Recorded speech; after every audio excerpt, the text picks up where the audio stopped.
Good morning, students. From today, we are going to start our chapter 11, that is light. Okay, so in this chapter, obviously, we are going to study about the light. Light is a form of energy. Okay, so basically, जब भी हम light की बात करेंगे, so basically, we are talking about the energy. In this chapter, we are going to study about the properties of light and what are the several phenomena that are related to light. We are going to study about all these things. Okay, so first of all, let us see the main headings of the chapter: introduction, then rectilinear propagation of light, scattering of light, location of image, concave and convex mirrors. Okay, so these are some of the main headings of the chapter. In this chapter, obviously, we are going to study about all these things. Okay, so first of all, let us start with the introduction of the chapter.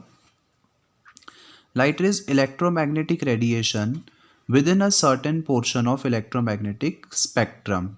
Light एक तरह की electromagnetic radiation है. अब electromagnetic radiations क्या होती हैं वो आप आगे ही क्लासेस में पढ़ेंगे. सो लाइट बेसिकली एक तरह की इलेक्ट्रोमैग्नेटिक रेडिएशन है जो कि इलेक्ट्रोस्पेक्ट्रम की रेंज में आती है. Right. The word usually refers to visible light, which is visible to the human eye and is responsible for the sense of light. Obvious सी बात है, लाइट का मतलब जो है यहाँ पर, लाइट का मतलब है विजिबल लाइट. जिस लाइट को हम देख सकते हैं, हम उस लाइट की बात कर रहे हैं. फॉर एग्जांपल, आपकी टॉर्च लाइट हो गई, ट्यूब लाइट हो गई, सन लाइट हो गई. राइट, इन सारी लाइट्स को हम देख सकते हैं अपनी आंखों से. और इन्हीं लाइट के कारण आपको पता है कोई भी चीज़ हमको दिखती है. राइट, कोई भी चीज़ हमको लाइट रहती है तो ही दिखती है. अगर लाइट नहीं होगी तो हम किसी भी चीज़ को नहीं देख पाएंगे. राइट, ऑब्वियसली हमको रात में चीज़ें नहीं दिख पाती हैं. क्यों? क्योंकि लाइट, रात में लाइट नहीं रहती है. Right. Visible light is usually defined as having wavelength in range of 400 to 700 nanometers or 400 into 10 to the power 9 to 700 into 10 to the power minus 9 meters. जो विजिबल लाइट होती है, विजिबल लाइट की जो wavelength है वो कितनी होती है? 400 से 700 नैनोमीटर्स की रेंज में. ओके, सो और we can say 400 into 10 to the power minus 9 metre और 700 into 10 to the power minus 9 metre. Nanometre का मतलब होता है 10 to the power minus 9 metre. Right, यहाँ से हमने नैनो हटा दिया, इसलिए हमने 10 टू द पावर माइनस 9 लगा दिया है, क्योंकि नैनो का मतलब ही वो होता है. It is a very small quantity because between the infrared with the longer wavelengths and the ultraviolet with the shorter wavelengths. जो विजिबल लाइट होती है उसकी जो वेवलेंथ है वो इंफ्रारेड वेवलेंथ से और अल्ट्रावायलेट वेवलेंथ से के बीच में होती है. ठीक है. This wavelength means a frequency range of रफली 430 to 750 टेरा हर्ट्ज. और इस वेवलेंथ की जो रे होती है या जो वेव होती है उसकी फ्रीक्वेंसी जनरली कितनी होती है? 730 से 430 से 750 मेगा हर्ट्ज. जो फ्रीक्वेंसी है उसको हम हर्ट्ज में मेजर करते हैं. Right, and terahertz is its unit. Often infrared and ultraviolet are also called light. कभी कभी हम इंफ्रारेड रेडिएशंस को और अल्ट्रावायलेट रेडिएशंस को भी लाइट ही बोल देते हैं, क्योंकि उनकी जो वेवलेंथ है वो विजिबल लाइट की रेंज से थोड़ी सी क्लोज होती है. इसलिए अल्ट्रावायलेट, आप लोग फैमिलियर हैं, सन से आने वाली जो रेज होती हैं वो कुछ रेज अल्ट्रावायलेट रेज भी होती हैं. राइट, तो अल्ट्रावायलेट रेज वो होती हैं जिनकी रेंज उस रेंज में आती है, उनको हम बोलते हैं अल्ट्रावायलेट. सिमिलरली वैसी ही होती हैं इंफ्रारेड रेज भी. अभी के लिए आप सिर्फ इतना समझ लीजिए कि विजिबल रेज, जो विजिबल लाइट जो हम देख सकते हैं वो उसकी वेवलेंथ इन दोनों की वेवलेंथ के बीच में होती है. Right. The main source of light on earth is the sun. Light का जो मेन सोर्स होता है हमारी अर्थ पे वो क्या है? सन. हमारी अर्थ पर जो लाइट आ रही है उसका मेन सोर्स ऑब्वियसली सन है। हमको जो भी जितनी भी लाइट मिल रही है नेचुरल तरीके से वो किसके कारण मिल रही है? मेजरली सन के कारण। सनलाइट हालांकि नाइट टाइम में हमको मून से लाइट मिलती है, बट जो मून से हमको जो लाइट मिल रही है वो सफिशेंट नहीं होती है, राइट। अगर हम बात करें हमारी डे टू डे एक्टिविटीज़ की, तो हमारी डे टू डे एक्टिविटीज़ के लिए हम सनलाइट का यूज़ करते हैं, और अगर सनलाइट नहीं होगी तो हमारी अर्थ पर लाइट की हमको प्रॉब्लम हो जाएगी, right. Sunlight provides the energy that the green plants use to create sugar, mostly in the form of starches. आपने फोटोसिंथेसिस की प्रोसेस पढ़ी है, राइट। आपको पता है जो ग्रीन प्लांट्स हैं वो अपना खाना खुद बनाते हैं और इस प्रोसेस को बोला जाता है फोटोसिंथेसिस। तो ग्रीन प्लांट्स जिस प्रोसेस से अपना खाना खुद बनाते हैं उस प्रोसेस के लिए या फोटोसिंथेसिस की प्रोसेस के लिए ग्रीन प्लांट्स को सनलाइट की रिक्वायरमेंट रहती है, राइट। अगर सनलाइट ही नहीं होगी तो वो फोटोसिंथेसिस की प्रोसेस नहीं कर पाएंगे और उस केस में वो अपना खाना नहीं बना पाएंगे, और आपको पता है कोई भी ऑर्गेनिज्म उसके बाद फिर अलाइव नहीं रह पाएगा, क्योंकि हम सब कहीं ना कहीं प्लांट्स पर डिपेंड करते हैं अपने फूड के लिए, राइट। पूरी की पूरी जो फूड चेन है वो डिस्टर्ब हो जाएगी, विच release energy into the living beings that digest them. और फोटोसिंथेसिस की प्रोसेस के बाद प्लांट्स जो खाना बनाते हैं वो स्टार्च के फॉर्म में या ग्लूकोज के फॉर्म में स्टोर होता है, जिसको कि बाकी लिविंग ऑर्गेनिजम्स कंज्यूम करते हैं, राइट। हर्बीवोरस जो हैं वो प्लांट्स को कंज्यूम करते हैं, कार्निवोरस हर्बीवोरस को या ओमनीवोरस भी हर्बीवोरस को, और इस तरीके से, और उसके बाद वो सब माइक्रो ऑर्गेनिजम्स के द्वारा डिकम्पोज होते हैं। ये सारी चीज़ें आप लोग पढ़ चुके हैं, right. This process of photosynthesis provides virtually all the energy used by living things. Photosynthesis की ये जो प्रोसेस होती है वो सभी लिविंग ऑर्गेनिजम्स को एनर्जी प्रोवाइड करती है, राइट। फोटोसिंथेसिस की प्रोसेस में प्लांट्स ने अपना खाना बनाया और वही खाना आगे बाकी लिविंग ऑर्गेनिजम्स तक ट्रांसफ़र होता है और सभी को अपनी एनर्जी उन्हीं से मिलती है। Historically, another important source of light for humans has been fire. अब सनलाइट के अलावा हमारे लिए एक और सोर्स ऑफ लाइट अवेलेबल है and that is fire, right. अगर हम बात करें प्रिमिटिव मैन की, एंशियंट टाइम्स में जो प्रिमिटिव मैन हुआ करते थे, आदि मानव हुआ करते थे, उनके लिए लाइट का एक मेजर सोर्स क्या था? उनके लिए लाइट का एक मेजर सोर्स था फायर, राइट। वो लोग फायर में ही आग लगाकर ही वो लोग रोशनी पैदा किया करते थे और अपने वर्किंग जो भी है वो किया करते थे, right. From ancient camp fires to moderate kerosene lamp, camp fire लगा किया करते थे, कैरोसिन लैम्प्स, फिर उसके बाद कैरोसिन लैम्प्स आए और उन लैम्प को जलाकर सारे काम करने लगे। With the development of electric lights end of power system, electric lighting has all but replaced fire light. उसके बाद हमारे पास इलेक्ट्रिक लाइट आई। अभी हम जो इलेक्ट्रिक बल्ब्स ट्यूबलाइट्स जो हैं वो ऑब्वियसली इलेक्ट्रिसिटी से चलती हैं, राइट। तो अब हम लोग इलेक्ट्रिक बल्ब्स इलेक्ट्रिक लाइट्स का यूज़ करते हैं, राइट। बट उसके पहले जो था फायर लाइट थी, और नेचुरली सनलाइट तो हमारे पास है ही सही, राइट। तो some species of animals generate their own light called bioluminescence. कुछ एनिमल्स की स्पीशीज़ जो होती हैं वो अपनी खुद की लाइट जनरेट करती हैं। मतलब कुछ एनिमल्स ऐसे हैं जो लाइट प्रोड्यूस कर सकते हैं, और ऐसे एनिमल्स को बोला जाता है बायोल्यूमिनेंस। ल्यूमिनेंस शब्द का मतलब होता है चमक, राइट। तो बेसिकली यहाँ पे चमक से मतलब है लाइट। तो बायोलुमिनेंस, बायो का मतलब नेचुरली, तो नेचुरली जब लाइट जनरेट होती है तो ऐसे एनिमल्स को बोला जाता है bioluminescence. For example, fireflies use lights to locate mates जो फायरफ्लाइज होती हैं वो लाइट का यूज़ करती हैं अपने साथी को ढूंढने के लिए। And vampire squids use it to hide themselves from prey. जो वैम्पायर स्क्विड्स होते हैं वो इसका इस्तेमाल करते हैं अपने आप को छुपाने के लिए अपने प्रे से। प्रे का मतलब होता है शिकार। तो अपने शिकार से अपने आप को छुपाने के लिए वो इसका यूज़ करते हैं, राइट। तो इस तरीके से वो अपनी खुद की लाइट जो है वो जनरेट कर पाते हैं।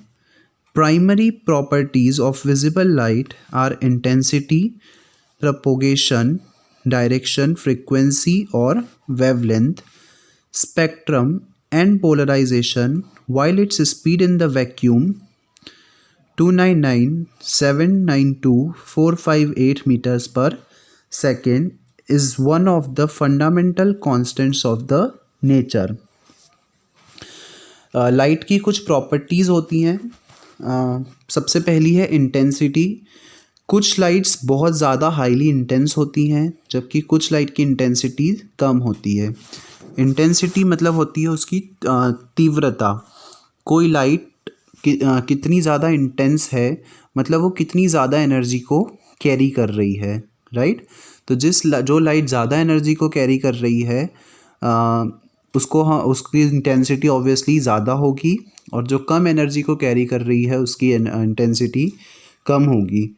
फॉर एग्ज़ाम्पल अगर एक छोटे से टॉर्च की बात करें तो उसकी इंटेंसिटी कम होगी एज़ कम्पेयर टू अगर हम कोई बड़े लैंप की या जो हमारी व्हीकल की हेडलाइट्स होती हैं अगर हम उसकी बात करें तो उसके कंपैरिजन में एक टॉर्च की लाइट जो है वो कम इंटेंस होगी। तो इंटेंसिटी का मतलब होता है तीव्रता। Then the next thing is propagation direction. Light किस डायरेक्शन में ट्रैवल कर रही है वो भी उसकी एक प्रॉपर्टी होती है। देन उसकी फ्रीक्वेंसी और वेवलेंथ, ये क्या होता है वो आप आगे की क्लासेस में पढ़ेंगे। स्पेक्ट्रम वो हम आगे इस चैप्टर में पढ़ेंगे। पोलराइजेशन भी एक फिनोमिना होता है that you are going to study in the higher classes. And light की स्पीड जो है वो बहुत ज़्यादा होती है, और वो कितनी ज़्यादा होती है it is given here to you, you can see it from here. It is approximately 3 into 10 to the power 8 metre पर सेकेंड, राइट। लाइट की स्पीड बहुत ज़्यादा 10 की पावर 8 का मतलब आप समझ सकते हैं अबाउट 30 करोड़ और इवन मोर देन दैट उतनी कुछ होती है। एक सेकेंड में लाइट इतनी ज़्यादा दूर तक ट्रेवल कर सकती है, राइट। सो लाइट की स्पीड जो है वो बहुत ज़्यादा होती है that we can't even imagine. Generally हम इसको 3 into 10 to the power 8 बोलते हैं, बट यहाँ पर आपको एग्जैक्ट वैल्यू गिवन है दैट इज़ 299,792,458 मीटर्स पर सेकेंड। यहाँ पर एक टर्म आपको गिवन है वैक्यूम। लाइट की स्पीड वैक्यूम में इतनी होती है। वैक्यूम का मतलब ऐसी जगह जहाँ पर एयर भी नहीं है, मतलब कुछ भी नहीं है, नॉट इवन एयर। तो ऐसी जगहों पर लाइट की स्पीड जो है वो इतनी होती है। Visible light, as with all types of electromagnetic radiation, EMR is experimentally found to always move at this speed in vacuum. और ये माना जाता है कि लाइट वैक्यूम में हमेशा इसी स्पीड से ट्रैवल करेगी और कभी भी लाइट की स्पीड जो है वो हमेशा यही रहेगी। In physics, the term light sometimes refer to electromagnetic radiation of any wavelength, whether visible or not. Physics की अगर हम बात करें, जब आप आगे की क्लासेस में साइंस परस्यू करेंगे तो वहाँ पर आप 3 सब्जेक्ट्स पढ़ते हैं, फिज़िक्स, केमिस्ट्री और बायोलॉजी। सो फिज़िक्स में जब भी हम बात करेंगे लाइट की, तो लाइट को एक तरह की इलेक्ट्रोमैग्नेटिक रेडिएशन माना जाता है जिसकी कुछ ना कुछ वेवलेंथ होती है, वेदर वो हमको आँखों से दिखे या नहीं दिखे।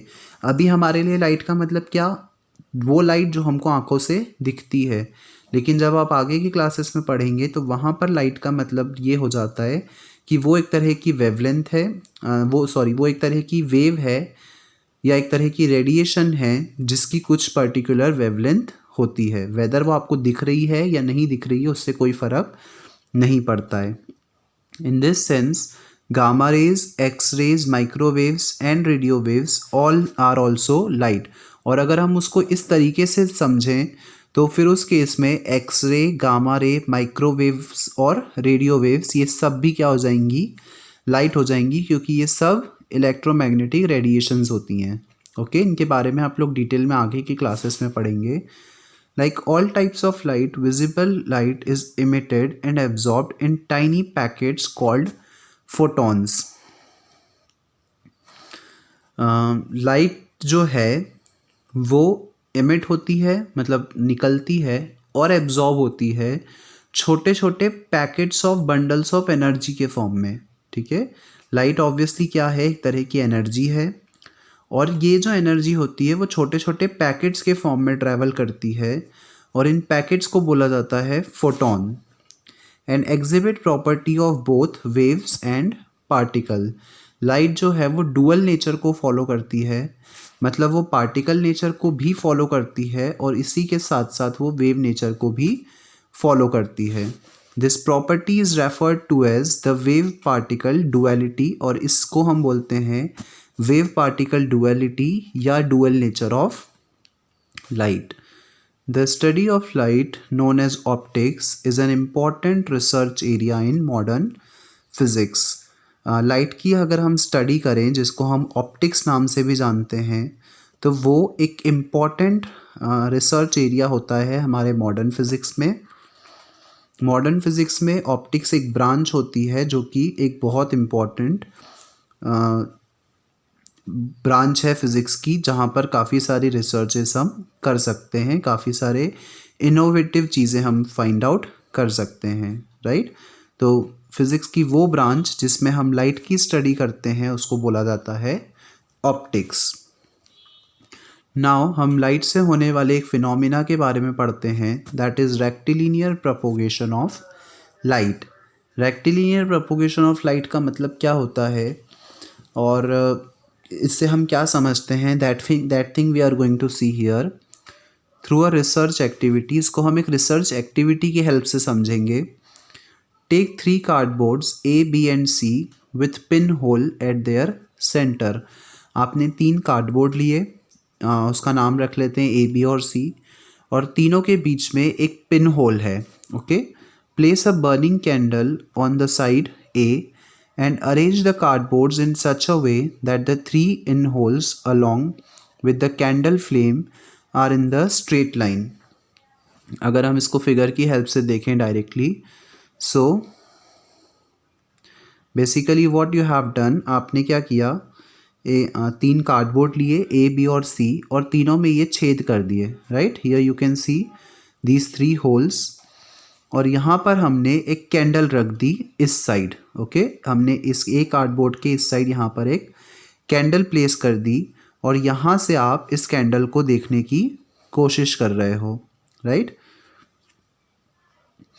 तो जब ये तीनों होल्स एक ही लाइन में होंगे, अगर ये वाला होल यहाँ पे हम बनाएं, तो जब ये तीनों होल्स एक ही लाइन में होंगे और यहाँ से अगर आप इसको देख रहे हो तो आपको ये कैंडल बर्न करती हुई दिखेगी, राइट।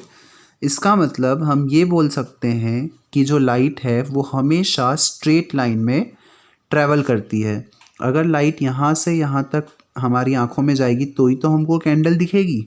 अगर ये लाइट हमारी आंखों तक जाएगी ही नहीं तो हमको कैंडल नहीं दिख पाएगी, राइट। तो लाइट जब हमारी आंखों तक जा रही है तभी हमको कैंडल दिखेगी, और हमको कैंडल यहाँ से दिख रही है, इसका मतलब क्या, कि जो लाइट है वो हमेशा एक स्ट्रेट लाइन में ट्रैवल करती है। Okay, what can you conclude from your observation. आपने ये चीज़ ऑब्जर्व की कि आपको दूसरे एंड से जो कैंडल है वो कैंडल की फ्लेम आपको दिख रही है, इसका मतलब जो लाइट है वो हमेशा एक स्ट्रेट लाइन में ट्रैवल करेगी। When light enters a dark room through a small vent, the straight line path of the light become visible. आपने देखा होगा अगर हमारे घरों में अगर कोई रूम हो जहाँ पर अंधेरा रहता है और कोई होल से अगर वहाँ पे लाइट एंटर करती है तो आप देख सकते हैं कि जो लाइट है वो रेस के फॉर्म में ट्रैवल करती है, और जो रे है वो एकदम स्ट्रेट लाइन, स्ट्रेट पाथ में ट्रैवल करती है, राइट। आपने देखा होगा या अगर हम अंधेरे कमरे में एक टॉर्च चलाते हैं तो वो जो टॉर्च की लाइट है वो भी स्ट्रेट लाइन में ट्रैवल करती हुई हमको दिखती है। Due to the presence of dust and smoke present in the room, क्योंकि जो डस्ट पार्टिकल्स और स्मोक है वो हमको लाइट में विजिबल हो जाता है और इसके कारण हमको एक स्ट्रेट रेज जो हैं वो दिखती हैं लाइट की। Similarly we observe that when sunlight passes through thin patches of the dark cloud it forms straight beam of light. हम ये भी ऑब्जर्व करते हैं कि जब सनलाइट छोटे छोटे पैचेस से पास होती है डार्क क्लाउड के, तो वो एक स्ट्रेट बीम ऑफ लाइट बना लेती है। Also, when an object casts a shadow, it is seen that the source of light, the object that obstruct the light, and the shadow formed are all in a straight line. अगर किसी object का shadow बन रहा है, अगर उसकी परछाई बन रही है, तो आप ये देख सकते हैं कि जिस ऑब्जेक्ट की शेडो बन रही है वो ऑब्जेक्ट, दूसरा जो लाइट सोर्स है वो लाइट सोर्स, एंड तीसरी चीज़ जो शेडो है वो, ये तीनों ही चीज़ें एक स्ट्रेट लाइन में होती हैं। Many such observations have led scientist to conclude that light travels in a straight line. और इन्हीं सब चीज़ों को देखते हुए साइंटिस्ट ने क्या कंक्लूजन निकाला कि जो लाइट है वो हमेशा एक स्ट्रेट लाइन में ही ट्रैवल करती है। Right, in the 17th century Sir Isaac Newton was a scientist, you might have heard his name, proposed that light travel in a straight line। 17th century में sir Isaac Newton ने क्या कहा इन सभी चीज़ों को देखते हुए कि जो लाइट है वो हमेशा एक स्ट्रेट लाइन में ट्रैवल करेगी। This property that light travels along a straight line is known as rectilinear propagation of light। और लाइट की ये प्रॉपर्टी जिससे कि हम ये बोल सकते हैं कि लाइट हमेशा स्ट्रेट लाइन में ट्रैवल करती है, इस प्रॉपर्टी को बोला जाता है rectilinear propagation of light। Okay, let us perform an activity to prove this point। Here one activity is given to you. That activity you have to read by your own, and while reading this activity you will be able to learn that the light always travels in a straight line path, and hence the rectilinear propagation of light is proved, right? So in this chapter till now we have seen that light is a form of energy जिसकी कुछ properties होती हैं that we have discussed, frequency, wavelength, polarisation, scattering. Also we have seen that the one phenomena of the light that is rectilinear propagation of light, जिसमें ये बोला गया कि light जो है वो हमेशा एक स्ट्रेट लाइन में ट्रैवल करेगी। That is the light always follows the straight line path. Okay, so that's all for today's class, students. In our next class we will study about some more phenomena that are related to light. Okay, thank you.